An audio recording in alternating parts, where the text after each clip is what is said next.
ನನ್ನ ನನ್ನ ಹೆಸರು ಮಾಂತೇಶ್ ಗಂಗಪ್ಪ ಹುಬ್ಳಿ. ನಮ್ಮ ಶಾಲೆಯ ಹೆಸರು ಬಸವೇಶ್ವರ ಶಿಕ್ಷಣ ಸಂಸ್ಥೆಯ ಪದವಿ ಪೂರ್ವ ಕಾಲೇಜು ಕಡಪಟ್ಟಿ, ತಾಲೂಕು ಜಮಖಂಡಿ. ಈಗಾಗಲೇ ನಾನು ಗಣಿತ ಮತ್ತು ಭೌತ ವಿಜ್ಞಾನ ಶಿಕ್ಷಕನಾಗಿ 19 ವರ್ಷಗಳಿಂದ ಇಲ್ಲಿ ಸೇವೆ ಸಲ್ಲಿಸ್ತಾ ಇದ್ದೀನಿ. ಈಗಾಗಲೇ ಅರೆಕಾಲಿಕ ಶಿಕ್ಷಕರಾಗಿ ನಾನು 1999ರಿಂದ 2006ರವರೆಗೆ ಒಟ್ಟು 7 ವರ್ಷ ಅರೆಕಾಲಿಕ ಶಿಕ್ಷಕನಾಗಿ ಕೆಲಸ ಮಾಡಿದ್ದೀನಿ. ಮುಂದೆ 19 ವರ್ಷ ಪೂರ್ಣಾವಧಿ ಶಿಕ್ಷಕನಾಗಿ ಒಟ್ಟು 26 ವರ್ಷದ ಒಂದು ಬೋಧನಾ ಅನುಭವವನ್ನು ನಾವು ಹೊಂದಿದ್ದೀನಿ. ಇವತ್ತ ಈ ಗಣಿತ ವಿಷಯಕ್ಕೆ ಸಂಬಂಧಪಟ್ಟಂತೆ ಚತುರ್ಭುಜದ ವಿಧಗಳ ಕುರಿತು ಇವತ್ತ ಪಾಠವನ್ನು ಮಾಡ್ತಾ ಇದ್ದೀನಿ. ಮೊದಲನೇದಾಗಿ ಇಲ್ಲಿ ಚತುರ್ಭುಜ ಹಂಗಾರೆ 6 ವಿಧಗಳು ಯಾವಪ್ಪ ಅಂದ್ರೆ, ಮೊದಲನೇದಾಗಿ ನಾವು ಸಮಾಂತರ ಚತುರ್ಭುಜ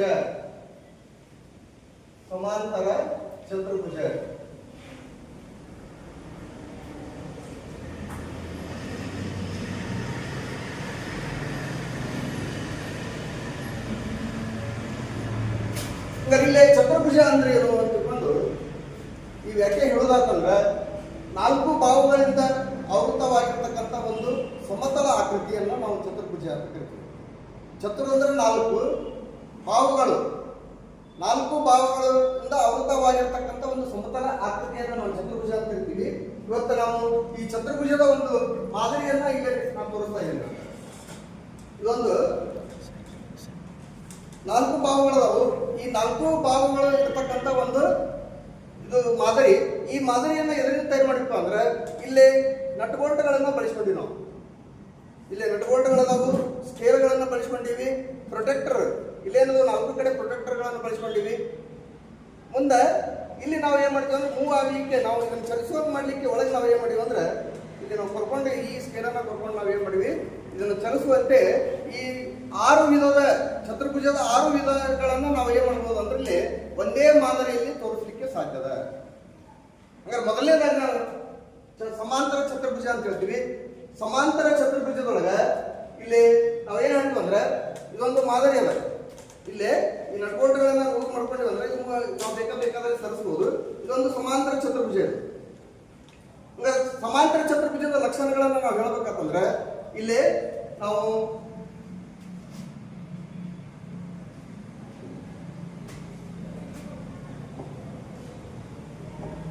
ಇಲ್ಲಿ ಸಮಾಂತರ ಚತುರ್ಭುಜ ಈ ರೀತಿ ನಾವು ಇದೊಂದು ಸಮಾಂತರ ಚತುರ್ಭುಜವನ್ನು ತೆಗಿತೀವಿ.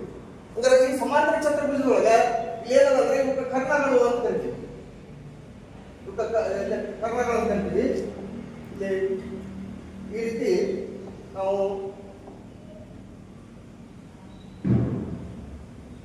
ಇದೊಂದು ಸಮಾಂತರ ಚತುರ್ಭುಜ. ಹಂಗಾರೆ ಸಮಾಂತರ ಚತುರ್ಭುಜದ 4 ಬಾಹುಗಳದಾವು. ಇಲ್ಲಿ 4 ಶೃಂಗಗಳದಾವು, ಎ ಬಿ ಸಿ ಡಿ. ಇದು ಎ ಅಂತ ಕರಿತೀವಿ, ಇದು ಬಿ, ಇದು ಸಿ, ಇದು ಡಿ. ಇವಕ್ಕೆ ನಾವೇನಂತ ಕರಿತೀವಿ ಅಂದ್ರೆ ಇವಕ್ಕೆ ಕರ್ಣಗಳು ಅಂತ ಕರಿತೀವಿ. ಹಂಗಾರೆ ಈ ಸಮಾಂತರ ಚತುರ್ಭುಜದೊಳಗೆ ಅಭಿಮುಖ ಬಾಹುಗಳು ಏನಾಗಿರ್ತಾವ, ಸಮ ಮತ್ತು ಸಮಾಂತರ ಇರ್ತಾವ. ಮುಂದೆ ಈ ಬಾಹು ಏನಾಗಿರ್ತೈತಿ, ಸಮ ಇರ್ತೈತಿ ಮತ್ತು ಸಮಾಂತರ ಇರ್ತೈತಿ. ಸಮಾಂತರ ಅಂದ್ರೆ ರೈಲ್ವೆ ಹಳಿಗಟ್ಟಿ ಏನಾದ್ರು ಅಂದ್ರೆ ಅವು ಸಮಾಂತರವಾಗಿ ಇರ್ತವೆ, ಎಲ್ಲಿ ಕೊಡಲ್ಲ ಅವು. ಅಂದ್ರೆ ಬೆಳೆಸೋದು ಅಂದ್ರೆ ಅವು ಕೊಡಲ್ಲ. ಮುಂದೆ ಏನು ಅಂದ್ರೆ ಈ ಕರ್ಣಗಳು ಪರಸ್ಪರ ಅರ್ಧಿಸ್ತಾವ, ಅದು ಲಂಬವಾಗಿ ಅರ್ಧಿಸಂಗಿಲ್ಲ. ಇದಕ್ಕೆ ಇದು ಸಮ ಇರ್ತೈತಿ, ಇದಕ್ಕೆ ಇದು ಏನಾಗಿರ್ತೈತಿ, ಸಮ ಇರ್ತೈತಿ. ಇರ್ತಲ್ಲ. ಈ ರೀತಿಯಾಗಿ ನಾವು ಈ ಸಮಾಂತರ ಚತುರ್ಭುಜದ ನಾವು ಲಕ್ಷಣಗಳನ್ನು ನಾವು ಕಾಣ್ತೀವಿ. ಸಮಾಂತರ ಚತುರ್ಭುಜದ ಲಕ್ಷಣಗಳನ್ನು ನೋಡೋದಾತಂದ್ರೆ, ಇಲ್ಲಿ ನಾವು ಸಮಾಂತರ ಚತುರ್ಭುಜದ ಲಕ್ಷಣಗಳನ್ನು ನೋಡ್ತೀವಿ. ಏನದಪ್ಪ ಅಂದ್ರೆ, ಇಲ್ಲಿ ಸಮಾಂತರ ಚತುರ್ಭುಜದ ಲಕ್ಷಣಗಳು 2 ಜೊತೆ ಅಭಿಮುಖ ಬಾಹುಗಳು ಸಮ ಮತ್ತು ಸಮಾಂತರವಾಗಿರುತ್ತವೆ. 2 ಜೊತೆ ಅಭಿಮುಖ ಬಾಹುಗಳು, ಇಲ್ಲಿ ಅಭಿಮುಖ ಬಾಹುಗಳು ಏನಿರ್ತಾವೆ, ಸಮ ಇರ್ತಾವೆ ಮತ್ತು ಸಮಾಂತರವಾಗಿರ್ತಾವೆ. ಕರ್ಣಗಳು ಏನಾಗಿರ್ತಾವ, ಪರಸ್ಪರ ಅರ್ಧಿಸ್ತಾವೆ. ಇದು ಸಮ ಇರ್ತೈತಿ, ಇದಕ್ಕೆ ಇದು ಸಮ ಇರ್ತೈತಿ. ಅಭಿಮುಖ ಕೋನಗಳು ಏನಾಗಿರ್ತಾವ ಅಂದ್ರೆ, ಈ ಕೋನಕ್ಕೆ ಈ ಕೋನ ಸಮ ಇರುತ್ತೆ, ಇದಕ್ಕೆ ಸಮವಾಗಿರ್ತಾವೆ. ಇದು ಮೊದಲನೇ ವಿಧ. ಅಂದ್ರೆ 2ನೇ ವಿಧವನ್ನ ನಾವಿಲ್ಲಿ ಏನ್ ಮಾಡ್ತೀವಿ ಅಂದ್ರೆ, 2ನೇ ವಿಧ ಯಾವುದು ಅಂದ್ರೆ ಆಯತ. ಆಯತ. ಅಂದ್ರೆ ಆಯತವನ್ನು ನಾವಿಲ್ಲಿ ಈ ಮಾದರಿ ಒಳಗೆ ತೋರಿಸ್ಲಿಕ್ಕೆ ಸಾಧ್ಯ ಅದ. ಆಯತ ಒಳಗೆ ಇಲ್ಲಿ ಏನ್ ಮಾಡ್ತೀವಿ ಅಂದ್ರೆ ನಾವು ನಟ್ಬೋಲ್ಟ್ಗಳನ್ನ ಬದಲು ಮಾಡ್ಕೋಬೇಕು. ಮಾಡ್ಕೊಂಡ್ಮೇಲೆ ಇದನ್ನ ಈ ರೀತಿ ನಾವು ಏನ್ ಮಾಡ್ತೀವಿ ಅಂದ್ರೆ ಸರಿಸಿಲ್ಲ ಈ ರೀತಿ ಇದು ಸರಿಸ್ಕೊಂಡು ಈ ರೀತಿ ಸರಿಸ್ತೀವಿ. ಸರಿಸ್ಕೊಂಡು ಏನ್ ಮಾಡ್ಬೇಕು ಇದನ್ನ ಟೈಟ್ ಮಾಡ್ಕೋಬೇಕು. ಈ ಕಡೆ ಸರಿಸ್ಕೊಂಡು ಏನ್ ಮಾಡ್ತೀವಿ ಇದನ್ನ ಟೈಟ್ ಮಾಡ್ತೀವಿ. ಇದು ಮೊದಲು ಏನಾಗಿತ್ತು ಸಮಾಂತರ ಚತುರ್ಭುಜ ಇತ್ತು, ಈಗ ಏನಾಯ್ತು ಆಯತ ಆಯ್ತು. ಅಂದ್ರೆ ಆಯತದೊಳಗೆ ನಿಮಗೆ ಲಕ್ಷಣಗಳು ಗೊತ್ತದ. ಆಯತದ್ದು ಏನದ ಈ ಬಾವಿಗೆ ಈ ಬಾವು ಏನಾಗಿರ್ತೈತಿ ಸಮ ಆಗಿರ್ತೈತಿ, ಈ ಬಾವಿಗೆ ಈ ಬಾವು ಅಂದ್ರೆ ಅದ್ಭುತ ಬಾವುಗಳು ಏನಾಗಿರ್ತಾವ ಸಮ ಮತ್ತು ಸಮಾಂತರ ಇರ್ತಾವ. ಪ್ರತಿಯೊಂದು ಕೋನ 90 ಡಿಗ್ರಿ ಇರ್ತೈತಿ, ಲಂಬ ಕೋನ ಆಗಿರ್ತೈತಿ. ಹೌದಾ? ಇಲ್ಲಿ ನೀವು ಕೋನ ಮಾಪಕದಿಂದ ನೀವು ಏನ್ ಮಾಡ್ಬೋದು, ಇದನ್ನ ಇಲ್ಲಿ ಕೋನಗಳನ್ನ ಅಳಿಬಹುದು. ಇಲ್ಲಿ ಕೋನ ಮಾಪಕವನ್ನು ನಾವು ಬಳಸ್ಕೊಂಡು ಏನ್ ಮಾಡ್ತೀವಿ ಅಂದ್ರೆ ಇಲ್ಲಿ ಕೋನ 90 ಡಿಗ್ರಿ ಐತೆ ಅಂತ ತಿಳ್ಕೊಂಡು ನೀವು ಏನ್ ಮಾಡ್ಬೋದು ನೋಡ್ಬೋದು. ನೋಡಿ ಕಲಿ ಮಾಡಿ ಕಲಿ ಅಂತ ಹೇಳ್ತೀವಿ ನಾವು. ಜಾನ್ ಡೂಯರ್ ಹೇಳಿದ್ದಾರೆ. ಇವತ್ತ ನಾವು ಹಂಗ ಪಾಠ ಮಾಡೋದಕ್ಕಿಂತ ಏನಾಗಲ್ಲ, ಪಾಠ ಅಷ್ಟು ಪರಿಣಾಮಕಾರಿ ಆಗಂಗಿಲ್ಲ. ಅದನ್ನ ನಾವು ಬೋಧನಾ ಉಪಕರಣವನ್ನು ಬಳಕೆ ಮಾಡ್ಕೊಂಡಿವಿ ಅಂದ್ರೆ ನೀವಾಗಿ ಏನ್ ಮಾಡ್ತೀರಿ, ಇಲ್ಲೇ ನೋಡ್ತಾ ನೋಡ್ತಾ ಏನ್ ಮಾಡ್ತೀರಿ ಕಲಿತೀರಿ, ಮತ್ತ ಅದರಿಂದ ಖುಷಿ ಪಡ್ತೀರಿ. ಅಂತ ಒಂದು ಮಾದರಿಗಳನ್ನ ತೋರಿಸೋ ಮೂಲಕ ನಾವು ಪಾಠ ಮಾಡಿದ್ವಿ ಅಂದ್ರೆ ಆ ಪಾಠಗಳು ಏನಾಗಿರ್ತಾವು ಹೆಚ್ಚು ಪರಿಣಾಮಕಾರಿಯಾಗಿರ್ತಾವು. ಅಂದ್ರೆ ಇವತ್ತ ಇಲ್ಲಿ ನಾವು ಏನ್ ಮಾಡ್ತೀವಿ ಅಂದ್ರೆ ಎರಡನೇ ಯಾವ್ದಂದ್ರೆ ಆಯತ. ಅಂದ್ರೆ ಆಯತದ ಲಕ್ಷಣಗಳನ್ನ ನಾವು ಹೇಳೋದಂತಂದ್ರೆ ಇಲ್ಲೆಲ್ಲ ಆಯತ ಇಲ್ಲಿ ಕಾಣಿಸ್ತದ. ಈ ರೀತಿ ಇಲ್ಲೇನದ ಅದ್ಮುಖ ಭಾವಗಳು ಸಮ, ಅದ್ಮುಖ ಭಾವಗಳು ಸಮ. ಕರ್ನಾಟಕ ಏನಾಗಿರ್ತಾವ ಸಮವಾಗಿದ್ದು ಪರಸ್ಪರ ಅರ್ಧಿಸುತ್ತವೆ. ಒಂದು ಪ್ರತಿಯೊಂದು ಕೋನ ಏನಾಗಿರ್ತದೆ 90 ಡಿಗ್ರಿ ಇರ್ತದೆ. ಇದು ಗೊತ್ತಲ್ಲ. ಈಗ ನಾವಿಲ್ಲಿ ನೋಡೋದ್ರಲ್ಲಿ ಏನ್ ಹೇಳ್ತೀವಿ ನಾವು ಆಯತದೊಳಗ ಇಲ್ಲದ ನೋಡಿ ಇದು ಆಯತ. ಹಂಗಾರೆ ಇದು ಆಯತದ. ಹಂಗಾರೆ ಇದು ವಿಸ್ತೀರ್ಣ ಸೂತ್ರ ಹೇಳಿ ಬರೋದಿಲ್ಲ. ಆಯತ ವಿಸ್ತೀರ್ಣ ಕಂಡಿಡ್ಬೇಕಾದ್ರೆ ಉದ್ದ ಗುಂಡಿ ಆಗಲ್ಲ. ಇದು ಎ, ಇದು ಬಿ, ಇದು ಸಿ, ಇದು ಡಿ. ಇವು ಕರ್ಣಗಳು ಏನ್ ಮಾಡ್ತಾವ ಪರಸ್ಪರ ಅರ್ಧಿಸ್ತಾವು. ಪ್ರತಿಯೊಂದು ಕೋನ ಏನಿರುತ್ತೆ 90 ಡಿಗ್ರಿ ಇರುತ್ತೆ. ಅದು ಲಂಬವಾಗಿ ಅರ್ಧಿಸಂಗಿಲ್ಲ. ಇಲ್ಲಿ ನಾವು ಏನ್ ಮಾಡ್ಬೋದು, ಈ ಒಂದು ಮಾಡೆಲ್ ಅನ್ನು ನೀವು ಏನ್ ಮಾಡ್ಬೋದು ನೋಡ್ಬೋದು. ಇಲ್ಲಿ 4 ಕೋನಗಳು ಮತ್ತು 360 ಡಿಗ್ರಿ ಇರುತ್ತೆ. ಈ ಕೋನವನ್ನು ಕಂಡುಹಿಡಿಯಬಹುದು. ಇವತ್ತ ನಾವು ಇದು ಶೃಂಗಾಭಿಮುಖ ಕೋನಗಳನ್ನು ಕರಿತೀವಿ. ಇವು ವಿಶಾಲ ಕೋನಗಳಾಗಿರ್ತಾವೆ, ಇವು ಏನಾಗಿರ್ತಾವ ಲಘು ಕೋನಗಳಾಗಿರ್ತಾವ. ಈ ರೀತಿ ನಾವು ಆಯತವನ್ನು ನೋಡ್ತೀವಿ. ನೆಕ್ಸ್ಟ್ ಮೂರನೇ ವಿಧ ಯಾವಪ್ಪ ಅಂದ್ರೆ ಇವತ್ತ ಮೂರನೇ ವಿಧ ಇಲ್ಲಿ ಯಾವ್ದಂದ್ರೆ ನೆಕ್ಸ್ಟ್ ನೋಡಿ ಮೂರನೇ ವಿಧ ಯಾವ್ದೈತಿ ಪತಂಗ. ಪತಂಗ ಮೂರನೇ ವಿಧ ಯಾವ್ದಂದ್ರೆ ಪತಂಗ. ಈ ಪತಂಗದ ಬಗ್ಗೆ ಹೇಳೋದಂತಂದ್ರೆ ಇದು ಪತಂಗ. ಅಂದ್ರೆ ಪತಂಗ ಯಾವ ರೀತಿ ಆಗಿರ್ತೈತಿ ಅನ್ನೋದು ನಿಮ್ಗೆ ಈಗಾಗಲೇ ನೋಡಿರ್ತೀರಿ, ಆಟ ಆಡಿರ್ತೀರಿ. ಪತಂಗ ಜೋಡಿ ಗಾಳಿಪಟ ಅಂತ ಕರಿತೀವಿ ನಾವು, ಕೈಟ್. ಅಂದ್ರೆ ಈ ಗಾಳಿಪಟವನ್ನ ಇಲ್ಲಿ ನೀವು ಈ ರೀತಿ ಕಾಣಿಸ್ತದ. ಹಿಂಗಿರ್ತದೆ ಪತಂಗ. ಹೆಂಗಿರ್ತಂದ್ರೆ ಈ ರೀತಿ ಇರ್ತದೆ. ಇಲ್ಲಿ ಕಾಣಿಸ್ತದ. ಇಲ್ಲೇನಿರ್ತದೆ ಈ ಕರ್ಣಗಳು ಏನಾಗಿರ್ತಾವ ನೀವು ಲಂಬವಾಗಿ ಅರ್ಧಿಸ್ತಾವ. 90 ಡಿಗ್ರಿ ಇರ್ತದೆ. ಮುಂದೆ ಈ ಕೋನಕ್ಕೆ ಈ ಕೋನ ಸಮ ಇರ್ತದೆ. ಈ ಕೋನಕ್ಕೆ ಈ ಕೋನ ಏನಿರಂಗಿಲ್ಲ ಸಮ ಇರಂಗಿಲ್ಲ. ಈ ಕೋನಕ್ಕೆ ಈ ಕೋನ ಸಮ ಇರಂಗಿಲ್ಲ. ಆದ್ರೆ ಅದ್ಭುತ ಕೋನ ಒಂದು ಜೊತೆ ಅದ್ಭುತ ಕೋನಗಳು ಏನಾಗಿರ್ತಾವ ಇಲ್ಲಿ ಸಮವಾಗಿರ್ತಾವು. ಒಂದು ಪಾರ್ಶ್ವ ಭಾವಗಳು ಈ ಭಾವಕ್ಕೆ ಈ ಭಾವ ಸಮ ಇರುತ್ತೆ. ಈ ಭಾವಿಗೆ ಈ ಭಾವ ಏನಿರ್ತೈತಿ ಸಮ ಇರ್ತೈತಿ. ಬೇರಾತು ಈ ಭಾವಿಗೆ ಈ ಭಾವ ಸಮ ಇರ್ತೈತಿ. ಈ ಎರಡು ಪಾರ್ಶ್ವ ಭಾವಗಳು ಅಂತ ಹೇಳ್ತೀವಿ. ಇದು ಇಲ್ಲಿ ಪತಂಗವನ್ನ ನಾವು ಏನ್ ಮಾಡ್ಬೋದು, ಇಲ್ಲಿ ನಾವು ಈ ರೀತಿ ತೋರಿಸ್ಬೋದು. ಇಲ್ಲಿ ನಟ್ಟಗಳನ್ನ ಏನ್ ಮಾಡ್ಬೇಕು, ನಾವು ಲೂಸ್ ಮಾಡ್ಕೋಬೇಕು. ಲೂಸ್ ಮಾಡ್ಕೊಂಡು ನಾವು ಏನ್ ಮಾಡ್ತೀವಿ ಅಂದ್ರೆ ಈ ರೀತಿ ಇದನ್ನ ಈ ರೀತಿ ನಾವು ಏನ್ ಮಾಡ್ತೀವಿ ಅಂದ್ರೆ ಇಲ್ಲಿ ಕಾಣಿಸ್ತದೆ ನೋಡಿ. ಇದು ಪತಂಗ ಕಾಣಿಸ್ತತಿ. ಇದು ಪತಂಗ. ಪತಂಗದೊಳಗೆ ಏನಾಗ್ತೈತಿ ಇಲ್ಲೇ ಈ ರೀತಿ ಬರ್ತದೆ. ಇಲ್ಲಿ ನೋಡಿ ಇದಕ್ಕೆ ಇದು ಸಮ ಇರ್ತೈತಿ. ಆದ್ರೆ ಇದಕ್ಕೆ ಏನಿರಂಗಿಲ್ಲ ಸಮ ಇರಂಗಿಲ್ಲ. ಅಂದ್ರೆ ಒಂದೇ ಮಾದರಿಯೊಳಗೆ ನಾವು ಏನ್ ಮಾಡ್ಬೋದು 6 ಈ ಒಂದು ಆಕೃತಿಗಳ ಲಕ್ಷಣಗಳನ್ನ ನಾವು ಕಲಿಯಬಹುದು. ಚತುರ್ಭುಜದ 6 ವಿಧಗಳನ್ನು ಇಲ್ಲಿ ಕಲಿಲಿಕ್ಕೆ ಸಾಧ್ಯ. ಅಂದ್ರೆ ಇದು ನಿಮ್ಗೆ ಇಲ್ಲೇ ಗೊತ್ತಿರಬೇಕು. ಪಾರ್ಶ್ವ ಕೋನಗಳು ಸಮ ಇರ್ತಾವ, ಒಂದು ಜೊತೆ ಅದ್ಭುತ ಕೋನಗಳು ಸಮ ಇರ್ತಾವ. ಈ ಕೋನ ಈ ಕೋನ ಇನ್ನೊಂದು ಏನಿರಂಗಿಲ್ಲ ಸಮ ಇರಂಗಿಲ್ಲ. ಕರ್ಣಗಳು ಹೆಂಗ ಅರ್ಧಿಸ್ತಾವಿಲ್ಲ ಪರಸ್ಪರ ಲಂಬವಾಗಿ ಅರ್ಧಿಸುತ್ತವೆ. ಗೊತ್ತಿರಬೇಕು. ಇದು ಮೂರನೇ ವಿಧ ಆಯ್ತು. ನೆಕ್ಸ್ಟ್ ನಾಲ್ಕನೇ ವಿಧ ಯಾವ್ದಪ್ಪ ಅಂದ್ರೆ, ಇಲ್ಲಿ ನಾಲ್ಕನೇ ವಿಧ ಯಾವ್ದನ್ನ ನೋಡ್ತೀವಿ ನಾವು, ವಜ್ರಾಕೃತಿ. ವಜ್ರಾಕೃತಿ ಅಂದ್ರೆ ಈಗ ಪತಂಗದ ನಮ್ಮ ಸೂತ್ರ ಬರ್ತಿರ್ಬೇಕು. ಆ ಪತಂಗದ ವಿಸ್ತೀರ್ಣವನ್ನು ಕಂಡುಹಿಡಿಯಬೇಕಾದ್ರೆ 1/2 d1 × d2. d1 ಅಂದ್ರೆ ಒಂದು ಕರ್ಣ, d2 ಅಂದ್ರೆ ಮತ್ತೊಂದು ಕರ್ಣ. ಎರಡೂ ಕರ್ಣಗಳ ಗುಣಲಬ್ಧವನ್ನು ಮಾಡಿ ಅದನ್ನ ಅರ್ಧ ಮಾಡಿಬಿಟ್ರೆ ನಿಮ್ಗೆ ಪತಂಗದ ವಿಸ್ತೀರ್ಣ ಎಷ್ಟೈತಿ ಅನ್ನೋದು ನಿಮ್ಗೆ ಸಿಗತೈತಿ. ಇದಾದ್ಮೇಲೆ ವಜ್ರಾಕೃತಿ ಅಂದ್ರೆ ಇಲ್ಲಿ ನಾವು ವಜ್ರಾಕೃತಿಯನ್ನು ನೋಡೋದಾದ್ರೆ ಇದೆಲ್ಲ ಇದು ವಜ್ರಾಕೃತಿಯ ಲಕ್ಷಣಗಳನ್ನು ನೀವು ನೋಡ್ತೀವಿ. ಇಲ್ಲಿ ವಜ್ರಾಕೃತಿಯ ಲಕ್ಷಣಗಳು ಏನೋ ಅಂದ್ರೆ ಇಲ್ಲ ನೋಡಿ, ಇದು ವಜ್ರಾಕೃತಿ ಯಾವ ರೀತಿ ಇರ್ತದೆ ನಿಮ್ಗೆ ಗೊತ್ತಾಗ್ಬೇಕಂದ್ರೆ ನಾವೇನ್ ಮಾಡ್ತೀವಿ ಅಂದ್ರೆ ಇಲ್ಲೇ ಇದೊಂದು ವಜ್ರಾಕೃತಿ ಈ ರೀತಿ ತೆಗಿತು ನಾವು ಇಂತ ಇತ್ತು ಇಲ್ಲೇ ಈ ರೀತಿ ತೆಗಿತು ನೋಡಕ್ ಚೌಕಿದ್ದಂಗೆ ಇರ್ತದೆ. ಇವು ಕರ್ಣಗಳು ಏನ್ ಮಾಡ್ತಾವ ಅಂದ್ರೆ ಇಲ್ಲಿ ಎತ್ತಿಸ್ತಾವ. ಅಂದ್ರೆ ಇಲ್ಲಿ 4 ಭಾಗಗಳು ಏನಾಗಿರ್ತಾವ ಅಂದ್ರೆ ಸಮ ಇರ್ತಾವ. ವಜ್ರಾಕೃತಿ ಒಳಗೆ ಈ ರೀತಿ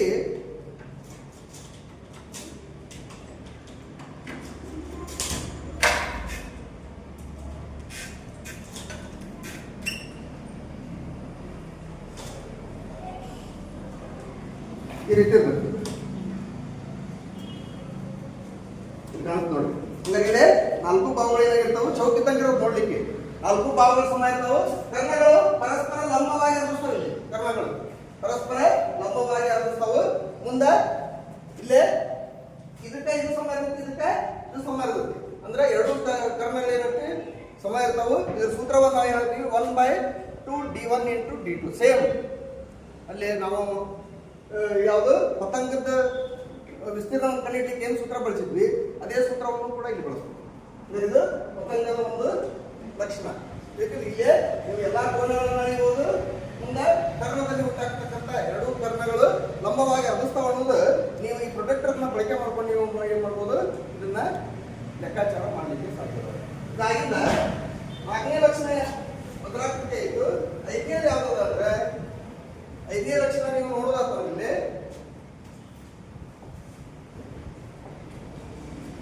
ಇಲ್ಲ ಯಾವ್ದದ ಇಲ್ಲ ವರ್ಗ. ಹಂಗಾರೆ ಇಲ್ಲೇ ವರ್ಗ ಅಂದ್ರೆ ಇದನ್ನ ನಾವ್ ಏನ್ ಮಾಡ್ತೀವಿ, ಇಲ್ಲೇ ವರ್ಗ ಮಾಡ್ತೀವಿ. ಈಗಾಗಲೇ ವರ್ಗದ ಬಗ್ಗೆ ನೀವು ಸಾಕಷ್ಟು ಸಲ ಕಲ್ತಿರ್ತೀರಿ. ಇಲ್ಲೇ ವರ್ಗವನ್ನು ಏನ್ ಮಾಡ್ಬೋದು, ಅಂದ್ರೆ ವರ್ಗಗಳು ಏನಾಗಿರ್ತಾವ ಎಲ್ಲಾ ಭಾವಗಳು ಯಾರು ಹೇಳ್ತೀರಿ ನೀ ಹೇಳಮ್ಮ, ವರ್ಷ ಹೇಳೋಣ. ವರ್ಗದೊಳಗೆ ಏನ್ ಲಕ್ಷಣಗಳನ್ನ ಕಲಿಬಹುದು ನಾವು, ಏನ್ ಕಲಿಬಹುದು? ಎಲ್ಲಾ ಭಾವಗಳು ಸಮ ಇರ್ತಾವ. ಗುಡ್. ನೀ ಹೇಳುದ ತನುಜ? 4 ಕೋನಗಳು ಸಮ ಇರ್ತಾವ, 90 ಡಿಗ್ರಿ ಇರ್ತಾವ. ಮತ್ತ ಕರ್ಣಗಳು ಯಾವ ರೀತಿ ಅರ್ಧಿಸ್ತಾವ? ಇಲ್ಲಿ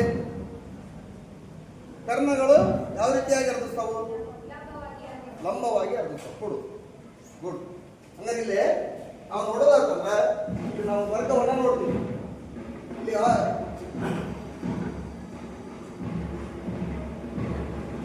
ಇಲ್ಲಿ ವರ್ಗದ ಏನದ ಇದು ವರ್ಗದ. ಇಲ್ಲಿ ಕರ್ಣಗಳು ಪರಸ್ಪರ ಇಲ್ಲಿ ಲಂಬವಾಗಿ ಅರ್ಧಿಸ್ತಾವ. ಹೌದು. ಅಂದ್ರೆ ಇಲ್ಲಿ 4 ಭಾವಗಳು ಏನಾಗಿರ್ತಾವ ಸಮ ಇರ್ತಾವ. 4 ಭಾವಗಳು ಸಮ ಇರ್ತಾವ. ಇಲ್ಲಿ ಕೋನಗಳು ಕೂಡ ಸಮ ಇರ್ತಾವ. ಕರ್ಣಗಳು ಪರಸ್ಪರ ಲಂಬವಾಗಿ ಅರ್ಧಿಸ್ತಾವ. ಹೀಗಾಗಿ ಇದನ್ನು ನಾವು ವರ್ಗ ಅಂತ ಹೇಳ್ತೀವಿ. ಈ ವರ್ಗದ ಸೂತ್ರ ಏನಪ್ಪಾ ಅಂದ್ರೆ ಬಾಹು ಇಂಟು ಬಾಹು, ಬಾಹುವಿನ ವರ್ಗ ಅಂತ ಹೇಳ್ತಾವೆ. ಅಂದ್ರೆ ಇಲ್ಲೇ ಇದು ಚೌಕದ, ಇದು ಕೂಡ ಒಂದು ಚತುರ್ಭುಜದ ಲಕ್ಷಣ. ಇಲ್ಲಿ ನೆಕ್ಸ್ಟ್ ಪ್ರಾಪಿಜ್ಯ ಅಂತ ಬರ್ತದೆ. ಆಮೇಲೆ ಕೊನೆಯದಾಗಿ ಹಂಗಾರೆ ಪ್ರಾಪಿಜ್ಯವನ್ನು ನಾವು ಹೇಳ್ಬೇಕಂತಂದ್ರೆ ಇಲ್ಲಿ ಏನ್ ಮಾಡ್ತೀವಿ ಅಂದ್ರೆ ಈ ಪ್ರಾಪಿಜ್ಯವನ್ನ ಮಾಡ್ಬೇಕಂದ್ರೆ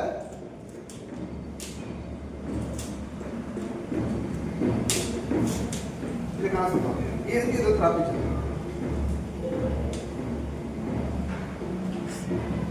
ಇಲ್ಲಿ ಪ್ರಾಪಿಜ್ಯದ ಲಕ್ಷಣವನ್ನು ನೀವು ನೋಡೋದಾದ್ರೆ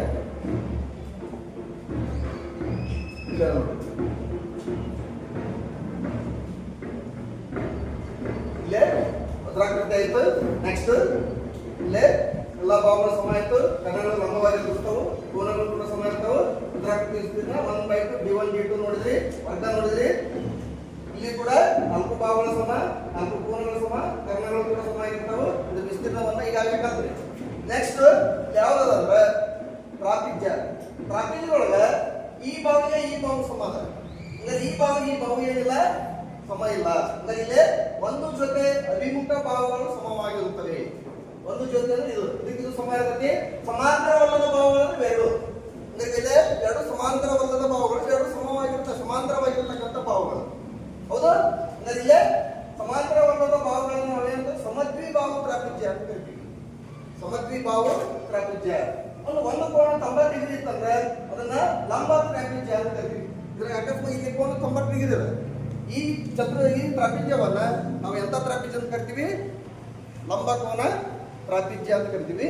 ನೆಕ್ಸ್ಟ್ ಎ ಮತ್ತು ಬಿ, ಇಲ್ಲಿ ಏನಿದೆ ಸಮಾಂತರವಲ್ಲದ ಭಾವಗಳು ಎರಡು. ಇಲ್ಲಿ ಇದು ಸಮಾಂತರವಲ್ಲದ ಭಾವಗಳದಾವು. ಹಂಗಿತ್ತಂದ್ರೆ ಅವುಗಳ ನಡುವಿನ ಅಂತರ x ಅಂತ ತಗೊಂಡಿವಂದ್ರೆ 1/2 x × ಬ್ರಾಕೆಟ್ a + b. ಈ ಟ್ರಾಪಿಜ್ಯದ ವಿಸ್ತೀರ್ಣ. ಇಲ್ಲೇ ನಾವು ಇಲ್ಲಿ a ಅಂತ ತಗೊಂತೀವಿ, ಇದನ್ನ b ಅಂತ ತಗೊಂತೀವಿ. ಈಗ 1/2 a1 b1. ಇದು 5 ಸೆಂಟಿಮೀಟರ್ ಇದ್ರೆ ಇದು 3 ಸೆಂಟಿಮೀಟರ್. ಅಂದ್ರೆ 5 + 3 8 ಆಯ್ತು. Into height. ಹೈಟ್ ಅಂದ್ರೆ ಏನ್ ಮಾಡ್ತೀವಿ ನಾವು ಇಲ್ಲಿ ಈ ರೀತಿ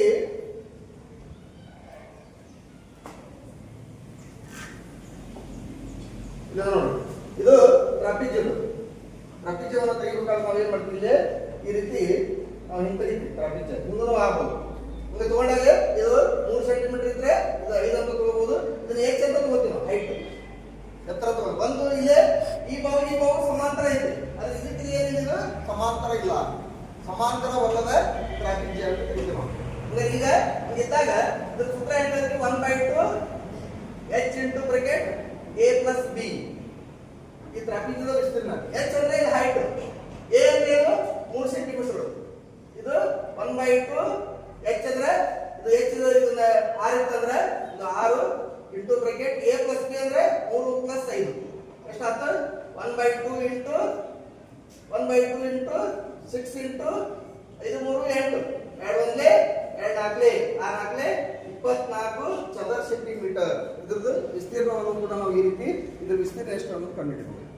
ಅಂದ್ರೆ ಈ ಸೂತ್ರಗಳು ನಿಮ್ಗೆ ಗೊತ್ತಿರಬಹುದು, ತಿಳಿತಿಲ್ಲ. ಹಿಂಗಾಗಿ ಚತುರ್ಭುಜದ ವಿಧಗಳು ಇಲ್ಲೇ ನಾವು ಚಂದ್ರಾಕೃತಿಯನ್ನು ನೋಡಿದ್ವಿ, ವರ್ಗವನ್ನು ನೋಡಿದ್ವಿ.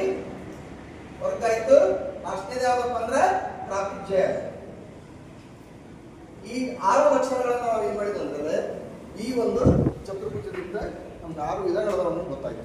ಅಂದ್ರೆ ಈ ಒಂದು ಮಾದರಿಯನ್ನ ನಾವು ಸಿಂಪಲ್ ಆಗಿ ತಯಾರು ಮಾಡ್ಕೊಂಡಿವಿ ಅಂದ್ರೆ ಪ್ರತಿ ವರ್ಷ ನಾವು ಬಳಸ್ಕೋಬಹುದು. ಇಲ್ಲೇನಿಲ್ಲ, ಇದೊಂದು ಸನ್ಮಾಯಿಕ್ ಸೀಟ್ ಅನ್ನು ತಗೊಂಡು ನಾವು ಇಲ್ಲೇ ಮಾಡಿವಿ, ನಟ್ ಬೋಲ್ಟ್ ಅನ್ನ ಬಳಸ್ಕೊಂಡಿವಿ, ಸ್ಕೇಲ್ ಬಳಸ್ಕೊಂಡಿವಿ, ಪ್ರೊಟೆಕ್ಟರ್ ಅನ್ನ ಬಳಸ್ಕೊಂಡಿವಿ.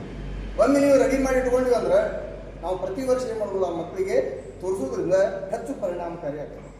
ಬರೀ ನಾವು ಪಾಠ ಮಾಡಿದ್ರೆ ಅಷ್ಟು ಇದಾಗಿಲ್ಲ, ಈ ಪಾಠೋಪಕರಣ ಬಳಸೋದ್ರಿಂದ ಹೆಚ್ಚು ಪರಿಣಾಮಕಾರಿ ಆಗುತ್ತೆ.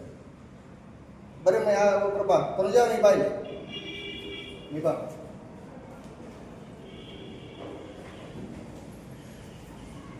ಇದಕ್ಕೆ ಏನಂತಾರೆ? ಇದಕ್ಕೆ ಟ್ರಾಪಿಜ್ಯ ಅಂತ ಹೇಳ್ತಾರೆ. ಇದರ ಲಕ್ಷಣಗಳನ್ನು ಏನು ಹೇಳ್ಬೋದು?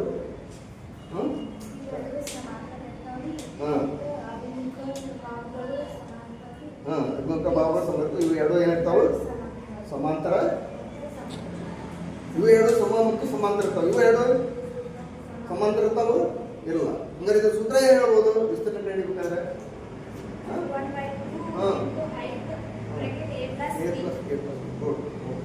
ಗೊತ್ತಾಯ್ತು? ಟ್ರಾಪಿಜ್ಯದ ವಿಸ್ತೀರ್ಣವನ್ನು ನಾವು ಇಲ್ಲಿ ಕಂಡುಹಿಡಿಬಹುದು. ಇದರ ಸಮದ್ವಿಭಾವ ಟ್ರಾಪಿಜ್ಯ ಅಂದ್ರೆ ಏನು, ಲಂಬಕೋನ ಟ್ರಾಪಿಜ್ಯ ಅಂದ್ರೆ ಏನು ಗೊತ್ತಿರಬಹುದು. ಇಲ್ಲಿ ನೀಬಾ ವರ್ಷವಾಯಿ. ಈಗ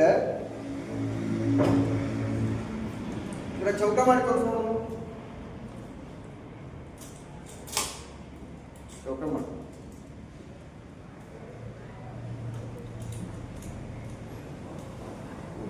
ಇದ್ರ ಲಕ್ಷಣಗಳನ್ನು ಹೇಳು. 4 ಭಾಗಗಳು ಸಮವಾಗಿದ್ದಾಗಿ ಪ್ರತಿ ಕೋನ 90 ಡಿಗ್ರಿ ಇರ್ತದೆ. ಮುಂದೆ ಕರ್ಣಗಳು ಪರಸ್ಪರ ಛೇದಿಸ್ತಾವು. ಹೆಂಗೆ ಛೇದಿಸ್ತಾವು? ಲಂಬವಾಗಿ ಛೇದಿಸ್ತಾವು. ಹಂಗಾರೆ ಇದರ ವಿಸ್ತೀರ್ಣ ಕಂಡುಹಿಡಿಬೇಕಾದ್ರೆ ಏನು ಸೂತ್ರ ಬಳಸ್ತೀವಿ? ಭಾವ ಇಂಟು ಭಾವ.